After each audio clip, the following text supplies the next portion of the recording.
At Anurag University, be everyone you dream to be.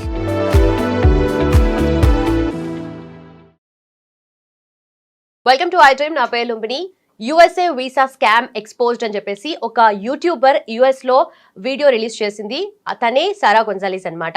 అంటే అలా ఒక పర్సన్ ని ప్రైవేట్ థింగ్స్ కానీ లేదంటే దీనికి సంబంధించిన ఇన్ఫర్మేషన్ కానీ అలా పబ్లిక్ ప్లాట్ఫామ్ లో పెట్టడము అసలు ఎంతవరకు రైట్, అండ్ మోస్ట్ ఇంపార్టెంట్లీ వేరే వాళ్ళ ప్రైవసీని ఇలా బయటకు చూపించేసి దానికి సంబంధించిన డీటెయిల్స్ అని చెప్పడం కూడా వెరీ మచ్ రాంగ్. అండ్ దీని గురించి కూడా చాలా గట్టిగా ఖండిస్తున్నారు ఇమిగ్రేషన్ లాయర్ కావేటి శ్రీనివాస్ గారు మనతో పాటున్నారు. Let's talk to him and find out more details about it. Hello sir.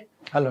So visa scam exposed అని చెప్పేసి ఒక వీడియో రిలీజ్ చేసింది. And not just video release sir, తను వెళ్ళి డోర్ నాక్ చేసి తన లోపల ఉన్న అతనేమో భయపడుతున్నాడు, door knock on the door, I'm scared అని చెప్పేసి అలాంటి వీడియోస్ కూడా మనం చూసాము. బట్ ఎంతవరకు ఇది రైట్, అంటే ఈ లెవెల్లో వాళ్ళు చేయడం అనేది అసలు మనం ఎలా తీసుకోవచ్చు అంటారు? ఫస్ట్ ఆఫ్ ఆల్ యుఎస్ లా ప్రకారము యూ కెనాట్ గో.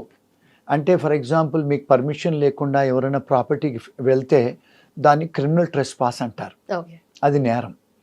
రెండోది అండర్ ద యుఎస్ కాన్స్టిట్యూషన్, రాజ్యాంగం ప్రకారము మీరు మీ ఇంట్లో ఉన్నప్పుడు you have a right of privacy. అంటే మీరు ప్రైవేట్గా ఉండటానికి మిమ్మల్ని మీ రైట్ ఆఫ్ అంటే మీకు ఇన్ఫ్లుయెన్స్ చేయడానికి లేదు privacy. You can be safe in your house. ఎవరైనా వచ్చి తలుపు కొట్టి చేయడం అంటే they are infringing your privacy, they are interfering in your private life. రెండోది. మూడోది ఏంటంటే ఎవరన్నా వచ్చి మిమ్మల్ని తలుపు కొట్టి మిమ్మల్ని సర్చ్ చేసి మిమ్మల్ని క్వశ్చన్స్ అడిగి మీ ప్రాపర్టీలోకి వచ్చి చేయాలంటే మీకు సర్చ్ వారెంట్ ఉండాలి కాన్స్టిట్యూషన్ ప్రకారం. సర్చ్ వారెంట్ మ్యాజిస్ట్రేట్ ఇవ్వాలి, అది పోలీస్ వాళ్ళకే ఇస్తారు. ఇమిగ్రేషన్ వాళ్ళు కూడా వచ్చి అడగొచ్చు వితౌట్ సమ్టైమ్స్ అక్కడ మీ దాంట్లో మీ ఇంట్లోనో లేకపోతే మీ బిజినెస్లో ఏదన్నా ఇల్లీగల్ వర్కర్స్ ఉన్నారో లేకపోతే మీ దగ్గర అఫెన్సెస్ నేరం జరుగుతుందంటే వాళ్ళు రావచ్చు. ప్రైమా ఫేసి ఎవిడెన్స్ ఏదైనా వాళ్ళ దగ్గర ఉంటే, ప్రాబబుల్ కాజ్ ఉంటే వచ్చి చెక్ చేయొచ్చు. కానీ ఒక యూట్యూబర్కి అర్హత ఉందా అంటే లేదు. మరి ఆమెకు ఎక్కడి నుంచి వచ్చింది ఇన్ఫర్మేషన్? పబ్లిక్ డొమైన్లో కొంత ఇన్ఫర్మేషన్ దొరుకుతుంది. ఫర్ ఎగ్జాంపుల్ మీకు ఒక కంపెనీ ఉందనుకోండి, మీ కంపెనీ XYZ కంపెనీ. నేను మీ XYZ కంపెనీ ఇన్కార్పొరేషన్ అని చెప్పి నేను మీది టెక్సస్లో ఉంటే నేను సర్చ్ చేస్తే నాకు XYZ అనే కంపెనీకి మీరు ఓనర్ అని నాకు తెలిసింది. So most of the times అమెరికాలో కానీ ఇండియాలో కానీ ఎక్కడైనా వరల్డ్లో ఒక కంపెనీ పెట్టుకునేటప్పుడు రిజిస్టర్డ్ అడ్రస్ పెట్టుకోవచ్చు మందిది. Company can be incorporated at home, అది నేరం కాదు. మీరు రిజిస్టర్డ్ ఏజెంట్కి కూడా ఉండొచ్చు, అది కూడా నేరం కాదు. కానీ వ్యాపారం కూడా చేసుకోవచ్చు, కొన్ని వ్యాపారాలు ఇంట్లో నుంచి, కొన్ని వ్యాపారాలు చేసుకోవడానికి లేదు. ఇప్పుడు ఫర్ ఎగ్జాంపుల్ ఇప్పుడు యుఎస్లో చాలామంది ఐటీ కంపెనీస్ ఇంట్లో నుంచి రిజిస్టర్ చేసుకుంటారు. మీరు షేర్ హోల్డర్ అయి ఉండొచ్చు, CEO అయి ఉండొచ్చు, వైస్ ప్రెసిడెంట్ ఉండొచ్చు, ఏదైనా కావచ్చు మీ కంపెనీకి. మీ ఇంట్లో నుంచి వ్యాపారం చేసుకోవచ్చు, కన్సల్టెన్సీ కంపెనీ. కానీ కొన్ని వ్యాపారాలు చేసుకోవడానికి లేదు. అంటే ఫర్ ఎగ్జాంపుల్ ఇప్పుడు మీ ఆఫీస్కి వచ్చి ఒక ఆడపిల్లలు పనిచేయటమో, మగవాళ్ళు వచ్చి పనిచేయటమో, ఫిజికల్ వచ్చి పనిచేయటమో, అలాంటి వాటికి అర్హత ఉండదు. ఎందుకు? ఎంట్రీ ఉండాలి, ఒక ప్రాపర్టీకి ఎగ్జిట్ ఉండాలి, అంటే ఫైర్ క్లియరెన్సెస్ ఉండాలి, సిటీ క్లియరెన్సెస్ ఉండాలి. ఇంట్లో అవన్నీ ఉండవు కదా. ఆడవాళ్ళకంటే సపరేట్ బాత్రూమ్ ఉండాలి, ఇవన్నీ కొన్ని రెగ్యులేషన్స్ ఉంటాయి. ఫర్ ఎగ్జాంపుల్ మీ దగ్గరికి ఎవరైనా కస్టమర్స్ బిజినెస్ ఇన్వైటీస్ వస్తే వాళ్ళకి సపరేట్ ఎంట్రన్స్ ఉండటం, ఎవరైనా డిసేబుల్డ్ ఉంటే వాళ్ళకి రావడానికి సపరేట్ ఎంట్రన్స్, ఇవన్నీ లోకల్ లాస్ అవన్నీ. మరి అవన్నీ ఉండవు కదా ఇంట్లో. అందుకని మీకు అంటే వ్యాపారం చేసుకునే పర్మిషన్స్ ఉండవు. సో ఒకవేళ ఐటీ కన్సల్టింగ్ కంపెనీ అంటే చేసుకోవచ్చు. ఎందుకు? మీ ఎంప్లాయీస్ అంతా బయట ఉంటారు, మీ ఆఫీస్కి వచ్చి ఎవరు పనిచేయరు, క్లౌడ్లోనే పనిచేస్తారు, బయటనే పనిచేస్తారు, రిమోట్లో పనిచేస్తారు. So that is okay, they can do it. మీరు పేరోల్ నడుపుకోవచ్చు, మీరు ఇన్వాయిస్ చేయొచ్చు ఇంట్లో కూర్చొని, which is legitimate. Even income tax వాళ్ళు కూడా మీకు క్రెడిట్ ఇస్తారు ఇంట్లో నుంచి వ్యాపారం చేసుకుంటే, ట్యాక్స్ క్రెడిట్స్ దొరుకుతాయి, దట్స్ లాఫుల్. కానీ ఇంట్లో ఉండి మీరు H1B మీ ఇంట్లో నుంచి చేయకూడదు.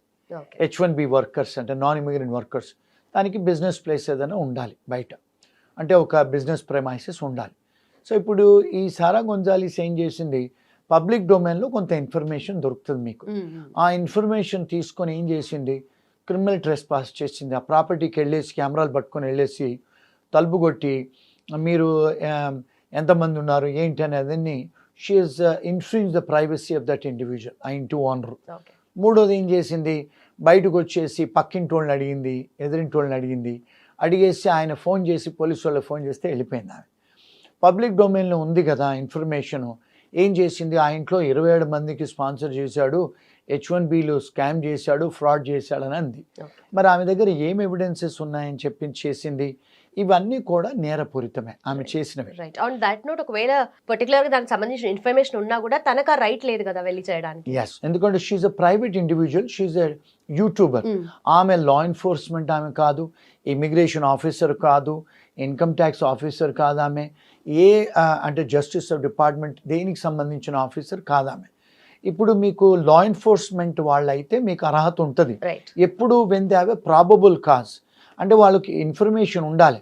ఇక్కడ ఏదో నేరం జరుగుతుంది, ఇక్కడ పని చేయించుకుంటున్నాడు చేయట్లేదు, అలాంటి ఏం లేదు. పబ్లిక్ డొమైన్లో ఇన్ఫర్మేషన్ తీసుకొని ఈ ఇంట్లో 27 మంది ఎంప్లాయీస్ H1B ఫ్రాడ్ చేశాడు అని చెప్పి ఒక థంబ్నెయిల్ పెట్టేసి రిలీజ్ చేసేసింది ఆమె యూట్యూబ్లోను ఆమె ఇన్స్టాగ్రామ్లో.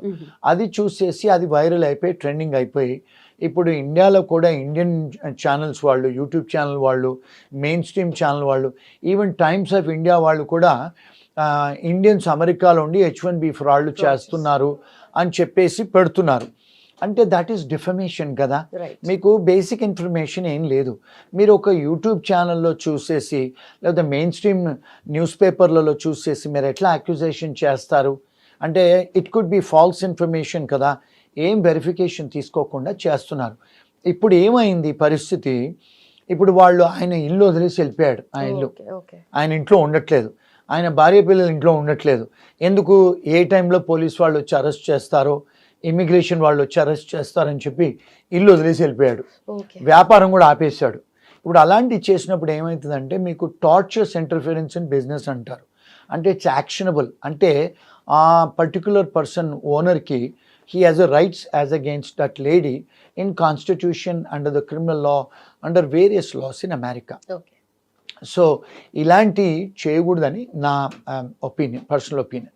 ఇప్పుడు ట్రెండింగ్ అది మన అందరి మీడియా వాళ్ళకి ఏదో ఒకటి ఇట్లాంటివి అయితే లక్షల మంది చూస్తారు, ఆయనను తప్పుగా భావిస్తున్నారు. So it's also defamation on the part.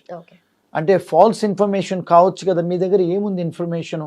ఆయన 27 మందిని తీసుకొచ్చాడని, ఆయన H1B ఫ్రాడ్ చేస్తున్నాడని మీ దగ్గర ఏ ఇన్వెస్టిగేషను పెండింగ్ లేదు. ఏ డిపార్ట్మెంట్ ఆఫ్ లేబరు లేకపోతే ఇమిగ్రేషన్ వాళ్ళు డిటర్మిన్ చేయలేదు, అడ్జుడికేట్ అవ్వలేదు కదా, వీడు దొంగ నిర్ధారణ చేయలేదు కదా. మరి ఎలా మీరు చెప్తారు?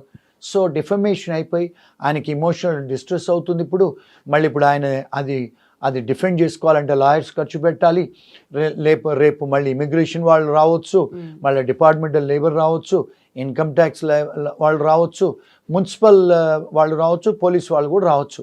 ఇంతమందికి ఆయనకు ఆన్సర్ చెప్పుకోవాలంటే ఒక చిన్న వీడియోతోని ఎన్ని ఇబ్బందులు చెప్పండి. So it's all infringement of laws of a private individual. So that's against the law. That is my opinion, and this is not a legal opinion which I am giving. This is only a analysis of vishleshana. Ante.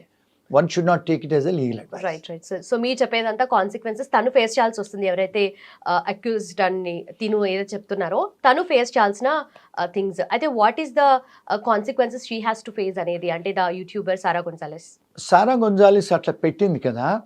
ఇప్పుడు it's against the public policy, it's against the law of the country. అంటే ఆమెకి ఏ permissions లేకుండా మీరు ఇప్పుడు మన investigative journalist అనేవాళ్ళు ఉన్నారు. Investigative journalist అనేవాళ్ళు ఇన్వెస్టిగేషన్ చేయొచ్చు, కానీ మీరు ఎప్పుడు ఎక్స్పోజ్ చేయొచ్చు? ఒక ఫ్రాడు, ఒక మిస్రిప్రజెంటేషన్ ఎప్పుడు చేయొచ్చు? ఒక మనిషిని మీరు ఎప్పుడు డిఫేమ్ చేయొచ్చు అంటే ఎప్పుడైతే నువ్వు పబ్లిక్ ఫిగర్ అయినప్పుడు పబ్లిక్ ప్లేస్లో షూట్ చేయొచ్చు, కానీ not in a private person in private ప్రాపర్టీలో చేయడానికి లేదు. నెంబర్ 1. ఇప్పుడు ఆమె డిఫమేషన్ చేసింది, ఆమె ఇన్ఫ్రింజ్మెంట్ చేసింది. ఈయనకు అన్ని హక్కులు ఉన్నాయి ఆమెను సూ చేయడానికి. క్రిమినల్ సూ చేయొచ్చు, సివిల్గా కూడా సూ చేయొచ్చు. కాన్స్టిట్యూషనల్ రెమెడీస్ కూడా ఉన్నాయి ఆయనకు ఆమె మీద. ఇంకొక విషయం ఏంటంటే బికాజ్ ఆయనకు లాస్ జరిగింది, ఇప్పుడు ఫైనాన్షియల్ లాస్ జరిగింది, వ్యాపారం ఆగిపోయింది, నెక్స్ట్ ఎవరు ఆయనతో వ్యాపారం చేయరు. మొత్తం ఇండియా అంతా కూడా, even times of India, TV9 అందరూ కూడా చెప్తున్నారు. సో ఇప్పుడు డిఫమేషన్ అయింది ఆయన మీద. అంటే ఆయన నేమ్ ఇస్ బీయింగ్ డిఫేమ్ కదా. అందరు చుట్టాలు, ఫ్రెండ్స్ ఏమనుకుంటారు? వ్యాపారం కూడా చేయరు ఆయనతోని, నిజమే అనుకుంటారు కదా మీడియాలో వచ్చిందని. So he has rights as against her. దాంతో ఇప్పుడు ఏం జరిగిందంటే ఇప్పుడు ఆ సారా గొంజాలెస్ పెట్టడం వల్ల ఇప్పుడు ఇమిగ్రేషన్ గవర్నమెంట్ కూడా ఈవెన్ ప్రెసిడెంట్ దాకా కూడా తెలిసిపోయింది, అమెరికన్ ప్రెసిడెంట్ దాకా. ఇప్పుడు ఐసో ఏజెంట్లను అపాయింట్ చేశారు. ఇప్పుడు అన్ని కంపెనీస్ అమెరికాలో ఎవరెవరైతే ఇంట్లో రిజిస్టర్ చేశారో, ఇంట్లో నుంచి వ్యాపారాలు చేస్తున్నారో వాళ్ళందరినీ కూడా ఇన్వెస్టిగేట్ చేయమని ఆర్డర్ చేశారు. రెండోది టెక్సస్ గవర్నర్ ఏం చేశారు, ఇప్పుడు టెక్సస్ గవర్నమెంట్ ఎవరెవరినైతే H1B వాళ్ళని తీసుకొస్తారో అన్ని గవర్నమెంట్ ఏజెన్సీస్కి ఆయన ఆర్డర్ ఇచ్చారు, నెక్స్ట్ H1 ఎవరిని చేయకూడదని ఫ్రీజ్ చేయమని చెప్పారు. ఎంత రిపర్కేషన్స్ చూడండి ఇప్పుడు ఒక చిన్న వీడియో వల్ల. అంటే because press is a fourth estate of democracy and they are the watch dog, I agree, but not in this way. Okay, not at this level. Yes. Okay, so government interference definitely ఈ point of టైంలో అవసరం కాబట్టి వాళ్ళు ఫర్దర్గా ఎలాంటి changes తీసుకొచ్చే chances ఉన్నాయి లాలో కానీ, లేదంటే వాళ్ళ you know implementation of the policies కానీ, స్కీమ్స్ కానీ? ఇప్పుడు ప్రిజుడిస్ అవుతారు కదా. ఇప్పుడు ఒక సారా గొంజాలిస్ చేసిన యూట్యూబ్కు ఇన్స్టాగ్రామ్ చూసి మెయిన్ స్ట్రీమ్ అంతా కూడా they are looking at that now. అంటే వీళ్ళందరూ చాలా మటుకు అమెరికాలో ఐటీ కంపెనీ ఓనర్స్ 80 to 85% మన ఇండియన్సే ఉన్నారు. మన ఇండియన్సే ఇప్పుడు వాళ్ళు టార్గెట్ చేస్తున్నారు. ఎందుకంటే ఇప్పుడు వచ్చిన ప్రజెంట్ అడ్మినిస్ట్రేషన్ కూడా H1B మీద చాలా అంటే కట్టుదిట్టాలు పెడుతున్నారు. అంటే $1,00,000 కట్టాలని, లేకపోతే అంటే లెవెల్ 4 వాళ్ళకే ఫస్ట్ వీసాలు ఇవ్వాలని, అంటే 2,50,000 జీతం ఉన్న వాళ్ళకే ఫస్ట్ లాటరీ తీసుకోవాలని, అలాంటి ఉల్లంఘనలు అన్నీ పెడుతుంటే ఇప్పుడు ఇక్కడికి వచ్చారు చాలామంది H1B వీసా వేయించుకోవడానికి. ఇండియాకు చాలా కంట్రీస్కు వీసా స్టాంపింగ్ వెళ్తే వాళ్ళందరికీ కూడా ఆర్బిటరీలు వీసా క్యాన్సిల్ చేస్తున్నారు, H4లు క్యాన్సిల్ చేస్తున్నారు, అపాయింట్మెంట్స్ ఇవ్వట్లేదు. మరి ఎంత అంటే how it is causing effect on the H1B workers, వాళ్ళ లైఫ్స్ మీద ఎఫెక్ట్ పడుతుంది, కంపెనీ ఓనర్స్ మీద ఎఫెక్ట్ పడుతుంది. ఇప్పుడు చాలామంది కంపెనీస్ కూడా H1B ఎంప్లాయీస్ను హైర్ చేయాలంటే వాళ్ళు కాంట్రాక్ట్స్ ఎంటర్ అవుతారు పెద్ద పెద్ద కంపెనీస్తోని. ఎందుకంటే దీస్ H1B ఎంప్లాయర్స్ ఎవరైతే ఉన్నారో ఇండియా లాంటి దేశాల నుంచి H1B స్పాన్సర్ చేసి తీసుకొచ్చి బయట థర్డ్ పార్టీకి కాంట్రాక్ట్ ఇస్తారు. ఇప్పుడు ఆ కాంట్రాక్ట్స్ అన్ని బ్రీచ్ అవుతున్నాయి కదా, మరి they cannot perform the contracts. అంటే ఎంత ఫైనాన్షియల్ బర్డెన్ అవుతుంది, ఎంత లాస్ అవుతుంది చెప్పండి. ఇప్పుడు ఆ H1B వర్కర్స్ల జీవితాలు కూడా చెల్లా చెదరవుతున్నాయి. వాళ్ళు వెనక్కి పోలేరు, వాళ్ళ ఇల్లులు ఉన్నాయి, పిల్లల స్కూల్స్ ఆగిపోతాయి, వాళ్ళ బ్యాంక్ అకౌంట్స్ ఫ్రీజ్ అవుతాయి, వాళ్ళ క్రెడిట్ కార్డ్స్ పోతాయి, కార్లకు పేమెంట్ చేయలేరు, ఇల్లుకు పేమెంట్ చేయలేరు. ఎంత డిజాస్టర్ అవుతుంది చెప్పండి ఒక చిన్న వీడియోతోని. So one has to be careful when they doing such things. But అమెరికాలో ఫ్రీడమ్ ఆఫ్ ప్రెస్ అనేది ఉంది, మన ఇండియాలో కూడా ఫ్రీడమ్ ఆఫ్ ప్రెస్ ఉంది, మీ జర్నలిస్టులకు freedom of press, freedom of expression అనేది ఉంది, కాదని నేను అనను. బట్ దానికి కూడా కొన్ని ఉల్లంఘనలు ఉన్నాయి కదా. It has to be within the purview of Constitution, right? Regulations అయితే definitely yes. So she's just doing whatever she wants arbitrarily. Okay. అదండి. ఓకే సార్, అయితే ఆన్ దిస్ నోట్ ఇప్పుడు యుఎస్లో ఉన్న మన ఇండియన్స్ ప్రతి విషయంలోనూ ఎప్పుడు భయపడుతూనే ఉండాలి, ఏదో ఒక పాయింట్ ఆఫ్ టైంలో ఎలా ఏంటి ఏమవుతుందో అని చెప్పేసి నెక్స్ట్ డే ఫర్దర్గా ట్రంప్ చేసే స్పెషలీ అనౌన్స్మెంట్స్ కూడా దాని గురించి కూడా ఆలోచించాలి కాబట్టి, సో యుఎస్లో ఉన్న మన ఇండియన్స్ ఎలాంటి జాగ్రత్తలు తీసుకోవాలని చెప్తారు? ఏం లేదండి, అందరూ మీలాంటి వాళ్ళ యూట్యూబ్లు చూడాలి రోజు and they can see that in media everyday. మా అధ్యక్షుల వారు రాత్రి ఏదో డిసిషన్ తీసుకుంటారు, పొద్దున పాలసీ పెట్టేస్తారు. So one has to follow. White house website ఉంటుందండి, ఎవరైనా వైట్ హౌస్ వెబ్సైట్కి వెళ్తే వారు తీసుకునే పాలసీస్ అన్నీ రోజు అప్డేట్ అవుతాయి, అది ఫస్ట్ చూడాలి.